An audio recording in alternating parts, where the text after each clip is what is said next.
साथियों नमस्कार। मैं आपका फ्रेंड गिरिराज सिंह सिसोदिया। आज मैं आपके लिए 12th क्लास के ऑटोमोटिव के स्टूडेंट्स के लिए लेके आया हूँ टायर इन्फ्लेटर्स। यानी मैं आपको बताऊंगा कि ये टायर इन्फ्लेटर क्या होते हैं और ये कितने तरह के होते हैं और ये कैसे काम करते हैं। ये हमारे ऑटोमोटिव के स्टूडेंट्स जो सीबीएसई में पढ़ रहे हैं ये उनके यूज़ का है। तो साथियों, सबसे पहले मैं आपको बताऊं कि टायर इन्फ्लेटर क्या होता है। जब हमारी गाड़ी में हवा भरने की ज़रूरत होती है, साथ साथ हमें मेजरमेंट भी पता होना चाहिए कि हमारी गाड़ी में 30 PSI एयर भरी गई है, 35 भरी गई है। तो जो मशीन, जो इंस्ट्रूमेंट्स हम उसके लिए यूज करते हैं और उसे हम टायर इन्फ्लेटर कहते हैं। अब साथियों, ये दो प्रकार के होते हैं। एक होता है मैनुअल टाइप इन्फ्लेटर यानी, और दूसरा होता है ऑटोमेटिक टाइप इन्फ्लेटर। यानी जो ऑटोमेटिक है वो जो डिजिटल होता है। अब पहले मैं आपको बताऊंगा कि मैनुअल जो है इन्फ्लेटर किस तरह का होता है। मैनुअल में क्या होता है कि जिस तरह से हमारी साइकिल का पंप काम करता है उसी प्रिंसिपल पे ये काम करता है। इसमें क्या है कि हमें पैर से फोर्स लगाना होता है। हम इसमें हाथ से भी फोर्स लगा सकते हैं और इसके ऊपर एक प्रेशर गेज लगा होता है और हम उसको प्रेशर गेज को घुमा के सेट कर देते हैं कि हमें 35 PSI चाहिए। अब हम इसको ऊपर नीचे हाथ से दबाते हैं या इसको पैर से भी दबा सकते हैं और हम इस प्रकार से ऑपरेशंस करते रहते हैं जिससे हवा जनरेट होके ट्यूब के अंदर जाती रहती है। और इसमें फोर्स बहुत लगाने की आवश्यकता होती है हमें, क्योंकि ये तभी काम करता है जब हवा कम होती है मान लो ट्यूब के अंदर, तब तो ये आसानी से चल जाता है। लेकिन जैसे जैसे प्रेशर बिल्टअप होता जाता है, हवा उसके अंदर यानी 30 से 35 तक जब पहुंचती है तो उस टाइम हमें काफ़ी फोर्स लगाने की आवश्यकता होती है। और 35 पे जाके हमें पता चल जाता है कि अब हमारे व्हील के अंदर, ट्यूब टायर के अंदर हवा फुल हो गई और हम फिर उसको चलाना, मैनुअल ऑपरेशन उसका बंद कर देते हैं। तो ये हो गया हमारा मैनुअल। दूसरा साथियों, जो डिजिटल है, ऑटोमेटिक जिसको बोलते हैं, ऑटोमेटिक टायर इन्फ्लेटर जिसे हम बोलते हैं, ये जो है कैसे काम करता है मैं आपको इसके बारे में बताता हूँ। जो हमारा डिजिटल होता है ये हम अपनी गाड़ी को हम चला देंगे और इंजन से ही हम पावर ले लेते हैं।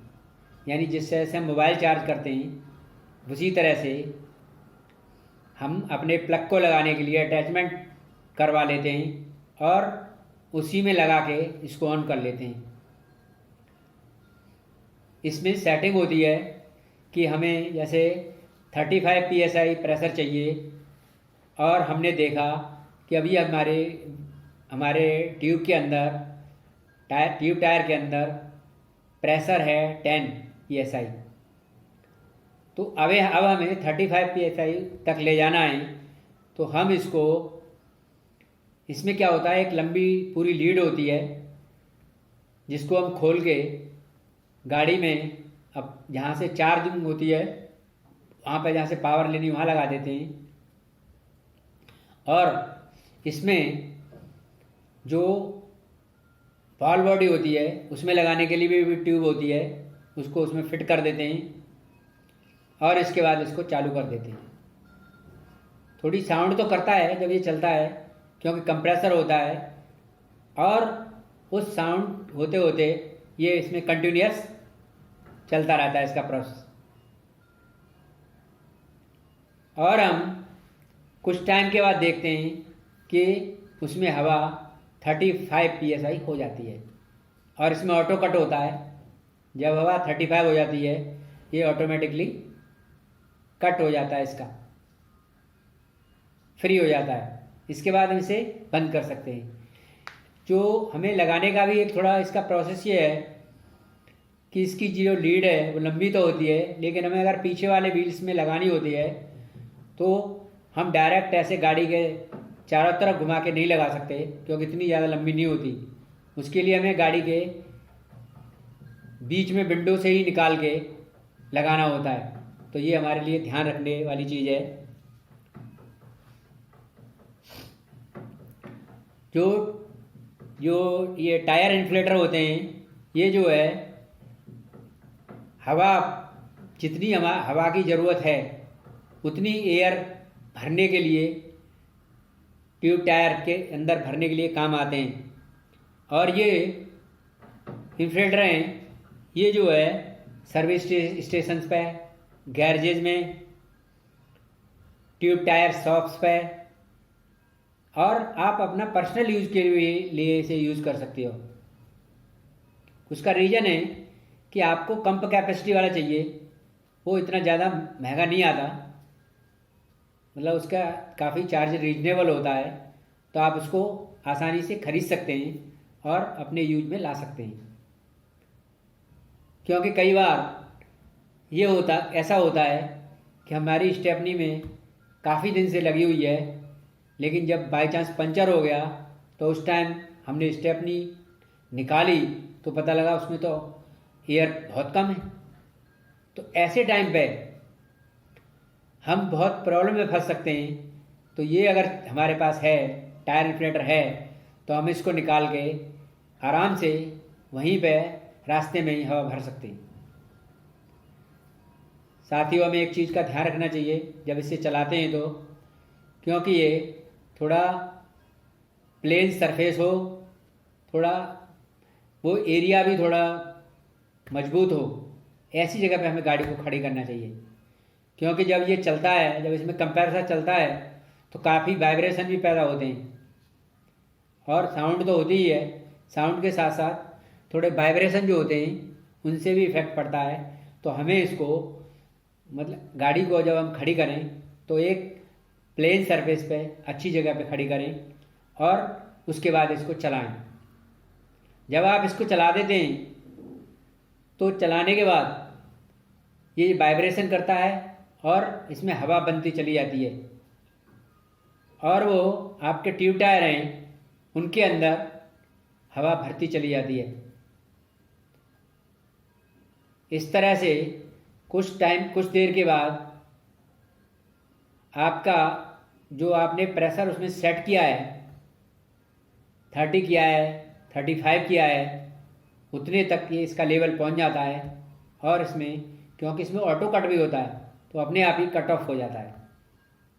इसके बाद इसे ऑफ़ कर दीजिए और ऑफ़ करने के बाद इसको निकाल के इसकी लीड निकाल लीजिए जो बाल बॉडी में लगाई है, उसको फोल्ड कर लीजिए और जो आपने पावर लेने के लिए लगाया है प्लग, उसको भी निकाल के फोल्ड करके आप इसी के अंदर प्रोविज़न होता है, तो आप उसको आसानी से रख सकते हैं, उसी को निकाल के रख लेते हैं और फिर इस तरह से पूरा बंद हो जाता है। कोई भी आपको लीड वगैरह या कुछ भी आपको बाहर दिखाई नहीं देता और कैरी करने में भी ज़्यादा हैवी नहीं होता, बहुत लाइट होता है और आप इसको आसानी से कैरी कर सकते हैं और अपनी गाड़ी में फिर इसके बाद आप रख लीजिए। जब आपको ज़रूरत पड़ती है कभी फ्यूचर में तो आपको इसको यूज कर सकते हैं। ये एक्चुअली मतलब डेली लाइफ में हमारी इसको इतनी ज़रूरत नहीं पड़ती, लेकिन देखा जाए तो ये हमारे लिए एक तरह से बहुत इम्पोर्टेंट चीज़ भी है। क्योंकि जब हम इमरजेंसी में होते हैं, जब हमारे पास गाड़ी में हवा कम होती है और काफ़ी दूर दूर तक कोई सर्विस स्टेशन दिखाई नहीं देता, ऐसे टाइम पे ये हमारे लिए बड़ा एक इम्पोर्टेंट चीज़ हो जाती है। यानी इसका जो है टायर इन्फ्लेटर का उस टाइम बहुत महत्वपूर्ण रोल हो जाता है। तो इसलिए हमें, अगर हम अपने पास रखते हैं तो हमारा नो हार्म, कोई नुकसान नहीं है, उल्टा हमारा फ़ायदा ही है। तो साथियों, अब मैंने आपको बताया कि टायर इन्फ्लेटर क्या होते हैं, ये कैसे काम करते हैं और हमें क्या प्रिकॉशंस लेनी चाहिए इसको यूज़ करने के टाइम पे। मुझे उम्मीद है कि आपको टायर इन्फ्लेटर समझ आए होंगे। यदि आपको ये मेरा वीडियो अच्छा लगा हो तो इसे लाइक करें। साथियों, मैं आप लोगों के लिए इसी तरह से अच्छे अच्छे वीडियो लाने की कोशिश करता रहता हूँ। तो अगर आपने अगर मेरा चैनल सब्सक्राइब नहीं किया है तो इसे सब्सक्राइब करें। Thanks for watching. जय हिंद, जय भारत।